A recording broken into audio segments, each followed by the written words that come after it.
வணக்கம் நண்பர்களே, கலா டெய்லரிங்லேருந்து. இப்போ நம்ம வந்து பேப்பரில் தான் ஃபஸ்ட்டு நம்ம தைச்சி பழக போகிறோம். ஏன்னா புதுசாக தையல் பழகிறவங்களுக்கு வந்து எடுத்ததுமே துணியில் தைக்கணுங்கும்போது ஸ்ட்ரெயிட்டான தையல் வராது. அதுக்காக ஃபஸ்ட்டு நம்ம பேப்பரில் ஸ்டிச் பழக போகிறோம்.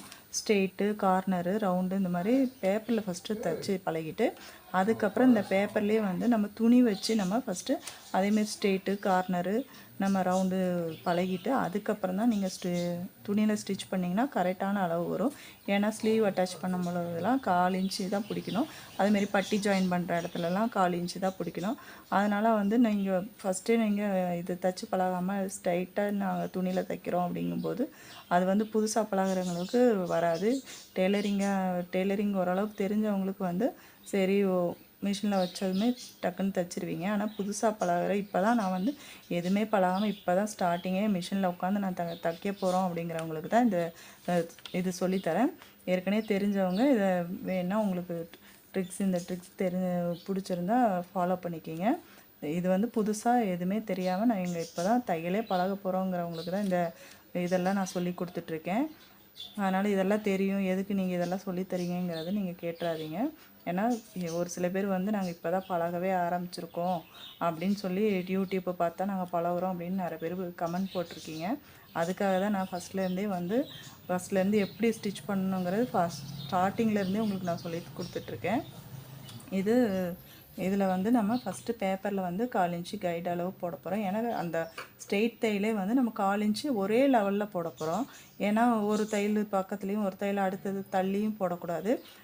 ஏன்னா அப்போ தான் வந்து நீங்கள் ஒரு இது தைக்கும்போது 1/4 இன்ச்சு பிடிக்கணுன்னா ஸ்ட்ரெயிட்டாகவே பட்டிக்கு ஜாயின் பண்ணும்போதெல்லாம் 1/4 இன்ச்சுனா ஒரே மாதிரி பிடிப்பீங்க இல்லையா? அதுக்காக தான் இதில் ஃபஸ்ட்டு நம்ம தையல் போட்டு அந்த 1/4 இன்ச்சு எண்டு வரைக்குமே வந்து நம்ம கரெக்டாக அதே அளவுக்கு வருதாங்கிறது தான் நம்ம ஸ்டிச் பண்ண போகிறோம். அது வர்ற வரைக்கும் நீங்கள் வந்து அடுத்தடுத்து பேப்பரில் வச்சு நீங்கள் இது பண்ணிக்கோங்க. ப்ரௌன் ஷீட்டு இல்லை எங்களுக்கு அது எங்கே கிடைக்கும் அப்படின்னா ஃபேன்சி ஸ்டோரில் கிடைக்கும். ஆனால் ஃபேன்சி ப்ரௌன் ஷீட்டில் தான் நீங்கள் பழகணுங்கிறது அவசியம் கிடையாது.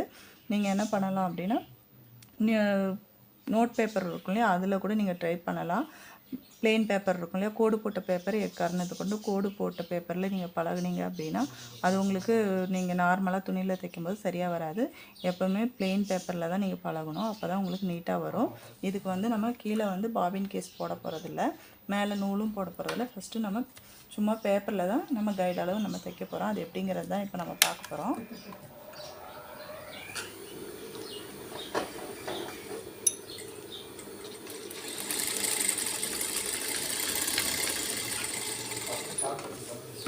ஃபஸ்ட்டு நம்ம இந்த ஸ்டிச் பார்த்தா உங்களுக்கு பார்த்தா தெரியாது, இப்போ பின்னாடி பார்த்திங்கன்னா உங்களுக்கு தெரியும் 1/4 இன்ச்சு. அடுத்தது அதே மாதிரி பக்கத்தில் 1/4 இன்ச்சு வச்சு தான் நம்ம போட போகிறோம். இந்த கைடு அளவுனா அந்த கைடு அளவே தான் இருக்கணும். அதை நீங்கள் மெஷர்மெண்ட் பார்த்துக்கோங்க.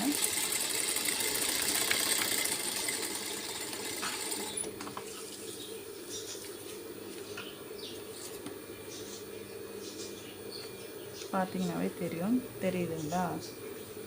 இந்த பேப்பரில் வந்து நிறைய இந்த சைடில் வந்து ஊசி வந்து சின்னதாக இருக்கிறதுனால எனக்கு இந்த சைடில் தெரிய மாட்டேங்குது.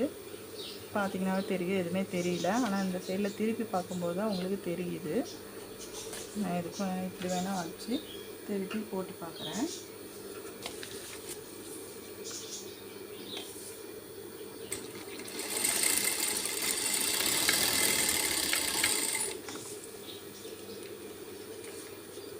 தெரியுது பார்த்தீங்களா?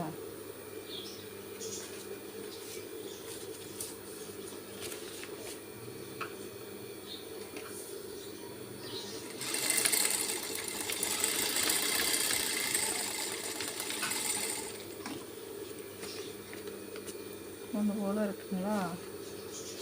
அதேமாரி நம்ம எந்த வரைக்கும் அதே மாதிரி தான் போட்டு வரணும்.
பார்த்திங்கனாவே தெரியும், ஒரே அளவு இருக்கும்.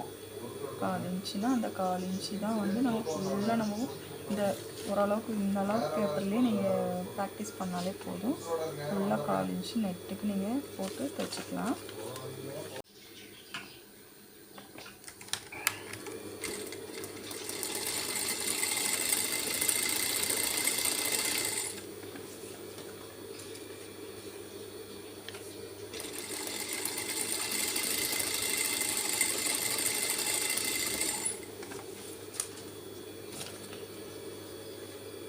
இதே மாதிரி நீங்கள் இந்த பேப்பர் ஃபுல்லாக நீங்கள் தைச்சி கரெக்டாக அதே அளவு படுற வரைக்கும் நீங்கள் தைச்சி பழகிக்கணும்.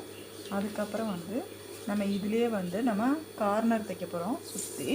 அது வந்து எப்படிங்கிறத நான் இன்னொரு இதில் நான் இதேமாரி நான் உங்களுக்கு காமிக்கிறேன்.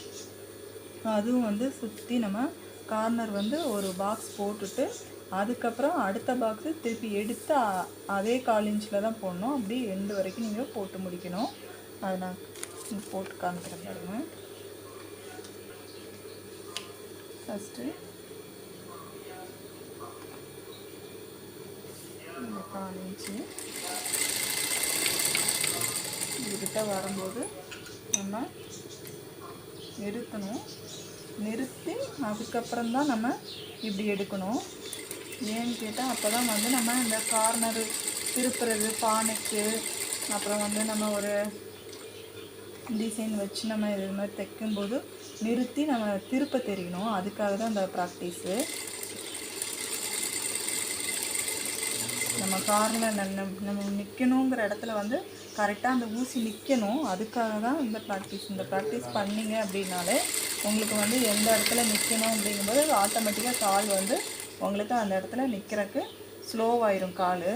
இல்லை அப்படின்னா வந்து உங்களுக்கு அது பழகாது அந்த கால். அதுக்காக தான் இங்கே பாருங்கள், சுற்றி கார்னரில் அப்படியே வந்து நீங்கள் பார்த்து இந்த கார்னர் பார்த்திங்கனாவே தெரியும். இங்கே வரைக்கும் போயிட்டு திரும்பியிருக்காது. கரெக்டாக அப்படி வந்து அப்படியே திரும்பும். அதேமாதிரி 4 கார்னருமே அப்படி தான் இருக்கும் பாருங்கள். இதேமாரி அடுத்த ஸ்டிச் போடும்போதும் இதுக்கு பக்கத்தில் கைடில் இருந்து தான் போட போகிறோம். பார்த்துக்குங்க.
இதே மாதிரி நம்ம இங்கே வந்து சின்ன பாக்ஸ் வர வரைக்கும் நம்ம இப்படியே இந்த பேப்பரில் இப்படி ப்ராக்டிஸ் பண்ணால் இது வராத இது வர்ற வரைக்கும் நீங்கள் ப்ராக்டிஸ் பண்ணுங்கள்.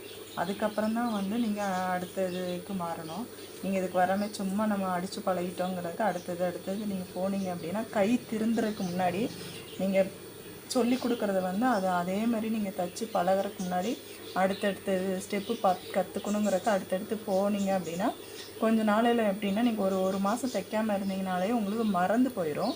அதுக்காக தான் இந்த இது நீங்கள் தைச்சி பழக வந்து உங்களுக்கு ஞாபகத்தில் இருக்கும். கையும் வந்து நீங்கள் எப்போ உட்காந்து ஒரு மாதம் ஒரு வருஷம் கேப் விட்டாலுமே வந்து உங்களுக்கு மறக்காது. ஆட்டோமேட்டிக்காக மிஷினில் உட்காந்தாலே வந்து உங்களுக்கு தைக்க ஆரம்பிச்சிருவீங்க. அதுக்காக தான் இந்த ப்ராக்டிஸு. சும்மா ஏதோ சொல்லி கொடுக்குறோங்கிறக்காகலாம் சொல்லி கொடுக்கலைங்க. உங்களுக்கு வந்து நிரந்தரமாக நீங்கள் ஏதோ ஒரு உடம்பு சரியில்லை, ஏதோ ஒரு ஊருக்கு போயிட்டீங்க, கொஞ்ச நாள் நான் தைக்கவே இல்லை அப்படிங்கிற, என்னால் தைக்க முடியல, நான் ஒரு வருஷம் கழித்து தான் தைக்கிறேன் அப்படிங்கிறதுக்கு அப்போவும் வந்து நீங்கள் வந்து மிஷினில் உட்காந்ததுமே தைக்கணுங்கிறக்காக தான் இந்த ப்ராக்டிஸு. ஏன்னா இந்த மாதிரி நீங்கள் தைச்சி பழகும்போது என்ன ஆகும்னா உங்களுக்கு மறக்கவே மறக்காது. நீங்கள் எத்தனை நாள் கழித்து நீங்கள் உட்காந்து தைச்சாலும் வந்து உங்களுக்கு மறக்காது.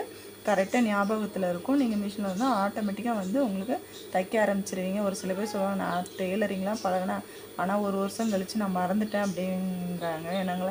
எங்களால் இப்போ அது ஞாபகத்துக்கு வச்சுக்க முடியல அப்படின்னு. ஏன் அப்படின்னா அவங்க வந்து அதை ப்ராக்டிஸ் வந்து கரெக்டாக நல்லா வர்ற வரைக்கும் அதை எடுத்துருக்க மாட்டாங்க. ஒரு டைம் தைச்சி பழகிட்டு நம்ம தைச்சிட்டோம் அப்படின்னு விட்டுருவாங்க. விட்டுட்டு அதுக்கடுத்ததுக்கு போயிடுவாங்க. அப்படி போகும்போது என்னன்னா, அப்படி மாறி மாறி போகும்போது உங்களுக்கு தைக்கும்போது ஈஸியாக தான் இருக்கும். அடுத்தடுத்து சொல்லி கொடுக்குறாங்க, அடுத்தடுத்து நம்ம இப்போ தைச்சிட்டே போயிடலாம். ஆனால் திருப்பி நீங்கள் வந்து எல்லாம் பழகிட்டு உங்கள் கிளாஸ் முடித்து நீங்கள் வெளியே வந்து நீங்களாக ஒரு மிஷின் வாங்கி போட்டு வீட்டில் உட்காந்து தைக்கணுங்கும்போது வந்து உங்களுக்கு அது எல்லாமே மறந்துடும். அதனால் ஓரளவுக்கு நீங்கள் தைக்க ஆரம்பிக்கிறீங்க, புதுசாக ஆரம்பிக்கிறேன் அப்படிங்கிறவங்க வந்து நல்லா வர்ற வரைக்கும் நீங்கள் ஒரு 10 டைமாட்டும் நீங்கள் அதை ப்ராக்டிஸ் பண்ணுங்கள். ப்ராக்டிஸ் பண்ணால் மட்டும்தான் இது வரும். அதுக்காக நீங்கள் ப்ராக்டிஸ் பண்ணாமல் நான் ஒரு டைம் நல்லா தைச்சிட்டேன் அப்படின்னு விட்டுட்டிங்க அப்படின்னா நாளடைவில் உங்களுக்கு அது மறந்து போயிடும். கொஞ்ச நாள் கேப் விட்டிங்கன்னா அதுக்காக தான் நான் இதெல்லாம் சொல்லித்தரேன். அப்புறம் ஏதோ பேப்பரில் சும்மா தைச்சி காமிச்சிட்ருக்காங்க அப்படின்னு நினச்சிருக்காதீங்க. இது உங்களுக்காக ஃபுல் ப்ராக்டிஸ் தான் இது. ஏன்னா இதெல்லாம் நீங்கள் தைச்சி ஸ்டார்டிங்லேயே நீங்கள் தைச்சி பழகிட்டீங்க அப்படின்னா அதுக்கப்புறம் உங்களுக்கு வந்து அந்த சலிப்புங்கிறது வராது. ஆட்டோமேட்டிக்காக மிஷினில் உட்காந்து ஆட்டோமேட்டிக்காக நீங்கள் தைக்க ஆரம்பிச்சிடுவீங்க. அது மறக்கும், ஞாபகத்தில் இருக்கும். நம்ம இப்படி தைச்சோம் அப்படி தைச்சோம் அப்படிங்கிறது ஞாபகத்தில் இருக்கும். அதுக்காக தான் இந்த ப்ராக்டிஸ். மைண்டை வந்து நம்ம வந்து கண்ட்ரோல் பண்ணுறதுக்காக தான் இந்த ப்ராக்டிஸு. நம்ம அந்த ஒரு நிலைப்படுத்துவாங்க அப்படின்னு சொல்லுவாங்க இல்லையா, அதுக்காக தான் இது. இதெல்லாம் தைச்சி ஸ்டார்டிங்லேயே இதெல்லாம் இந்த சின்ன சின்ன இதெல்லாம் நீங்கள் தைச்சி பழகிட்டீங்க அப்படின்னா தான் அதுக்கப்புறம் டைரெக்டாக நீங்கள் துணியில் தைக்கும்போது ஈஸியாக வரும். அதுக்காக தான்.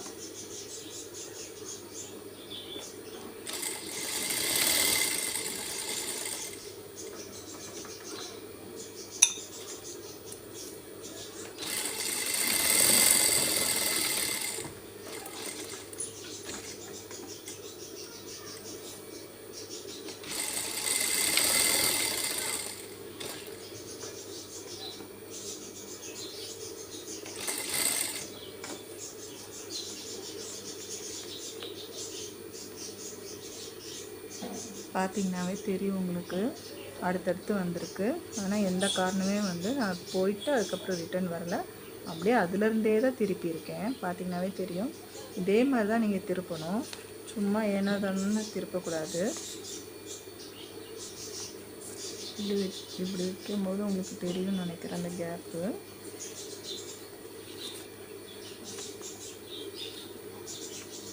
தெரியுதுங்களா? நீட்டா இதேமாரி நம்ம இந்த சின்ன ரவுண்டு வர்ற வரைக்கும் இப்படி சதுரமாகவே தைச்சி பழகணும். அப்புறம் இதுலேயே இன்னொரு மெத்தட் இருக்குது, அதுவும் நான் சொல்லித்தரேன்.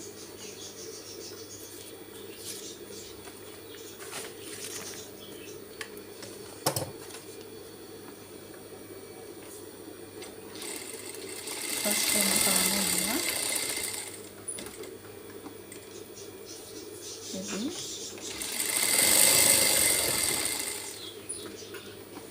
அடிச்சுக்கணும்.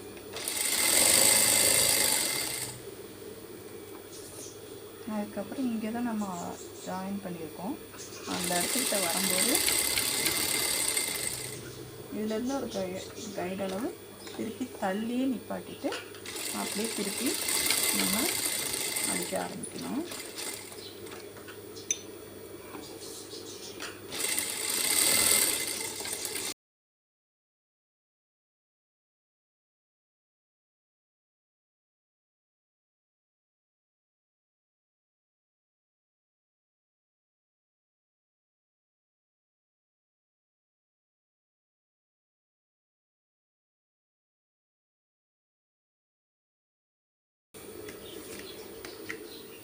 ஆனால் வந்து இது கொஞ்சம் ஈஸியாக இருக்கும். ஏன்னு கேட்டாங்க அப்படின்னா, ஃபஸ்ட்டு வந்து நம்ம இங்கே ஸ்டார்ட் பண்ணியிருக்கோம். இந்த இது தெரியுதுங்களா, ஸ்டார்ட் பண்ணியிருக்கிறது. இதில் ஸ்டார்ட் பண்ணி அப்படியே நம்ம சதுரமாக வந்து அப்படியே இங்கே வந்து திருப்பி இப்படியே வந்து இதிலேருந்து நம்ம நேராக அதில் கொண்டு போய் முடிக்காமல் போன இதில் வந்து நம்ம இதிலையே முடித்து அதுக்கடுத்த கட்டம் தான் தனியாக சதுரமாக போட்டோம். ஆனால் இதில் எப்படின்னா அப்படியே முடிக்காமல் அடுத்த 1/4 இன்ச்லேயே நிப்பாட்டி அப்படியே கொண்டு வந்திருக்கேன் பாருங்கள்.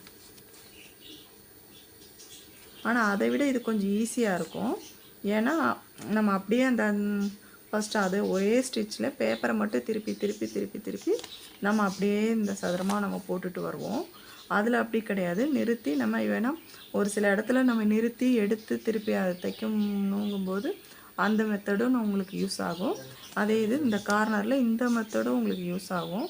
அதுக்காக தான் ஃபஸ்ட்டு இதை கூட நீங்கள் தைச்சி பழகிட்டு அதுக்கப்புறம் இது நல்லா தைச்சதுக்கப்புறம் கூட நீங்கள் அதை தனித்தனியாக கட்டோம் அப்படிங்க. ஏன்னா தனித்தனியாக கட்டும்போது இப்போ இப்படி வந்து இப்படி ஜாயின் பண்ணுற இடத்துல இப்போ ஜாயின் பண்ண இடத்துலேயே வந்து நிப்பாட்டணுங்கும்போது அந்த மெத்தட் தான் உங்களுக்கு கரெக்டாக இருக்கும். ஏன்னா ஒரு இதில் ஆரம்பித்து திருப்பி வந்து அதுலேயே முடிக்கணுங்கும்போது நேராக வந்து அந்த ஸ்டிச்லேயே முடிக்கிறதுக்காக தான். ஏன்னா அதுக்கு பக்கத்துலலாம் முடிச்சிங்கன்னா உங்களுக்கு பார்க்குறக்கு ஃபினிஷிங் இல்லாத மாதிரி இருக்கும். அதுக்காக தான் வந்து அந்த தையல் இல்லை. ஃபஸ்ட்டு எங்களுக்கு இது ஈஸியாக இருக்குது அப்படின்னா இது கூட நீங்கள் அந்த கார்னர் எப்படி நிப்பாட்டுறது அப்படிங்கிறது கூட நீங்கள் இதில் பழகிக்கலாம். பழகிட்டு கூட அதுக்கப்புறம் அந்த தனித்தனி கார்னராக நீங்கள் தைச்சி பழகிக்கலாம். அதுக்கப்புறம் வந்து நம்ம இதுக்கப்புறம் ரவுண்டு பார்க்க போகிறோம். ரவுண்டு எப்படின்னா ஃபஸ்ட்டு நம்ம ஒரு ரவுண்டு நம்ம சின்னதாக நம்ம வரைஞ்சிட்டு பார்த்திங்கன்னா தெரியும் ரவுண்டு பேனாவில் வரைஞ்சிருக்கிறது உங்களுக்கு தெரியுதானே? அதில் எப்படி காமிச்சிட்டு பார்த்தீங்களா வரைஞ்சிருக்கேன் பாருங்க ரவுண்டு. இந்த ரவுண்டில் ஃபஸ்ட்டு நம்ம ஸ்டிச் பண்ணிக்கணும். ஸ்டிச் பண்ணிவிட்டு அதுக்கப்புறம் 1/4 இன்ச்சு கைடளவு வச்சு திருப்பி நம்ம அப்படி சுற்றி இந்த பேப்பரை எந்த அளவுக்கு வருதோ அந்த அளவுக்கு சுற்றி நம்ம ரவுண்டு போடணும். இப்போ இது ரவுண்டு போடும்போது மட்டும் கொஞ்சம் பெரிய சைஸ் பேப்பராக எடுத்துக்கோங்க. அப்போ தான் உங்களுக்கு நிறைய ஸ்டிச் நீங்கள் போட்டு பழக முடியும். ஃபஸ்ட்டு நீங்கள் பழகிறதுக்கு இது சின்ன ரவுண்டு கூட போட்டுக்கோங்க. என்கிட்ட வந்து சின்ன ரவுண்டு ஓரளவுக்கு இதை விட கொஞ்சம் சின்ன ரவுண்டு போட்டுக்கோங்க. ஏன்னா என்கிட்ட வந்து அந்தளவுக்கு இல்லை அப்படிங்கிறதுனால இப்போதைக்கு உங்களுக்கு போடுறதுக்காக நான் அந்த ஒரு டப்பா மூடி வச்சு நான் போட்டிருக்கேன். நீங்கள் வந்து உங்கள்கிட்ட இதை விட கொஞ்சம் சின்ன சைஸ் இருந்துச்சுன்னா போட்டுட்டு அதுக்கப்புறம் அதுக்கு மேலே ஃபஸ்ட்டு ஸ்டிச் பண்ணுங்கள். எப்படி ஸ்டிச் பண்ணுங்கிறது காமிக்கிறேன் பாருங்கள்.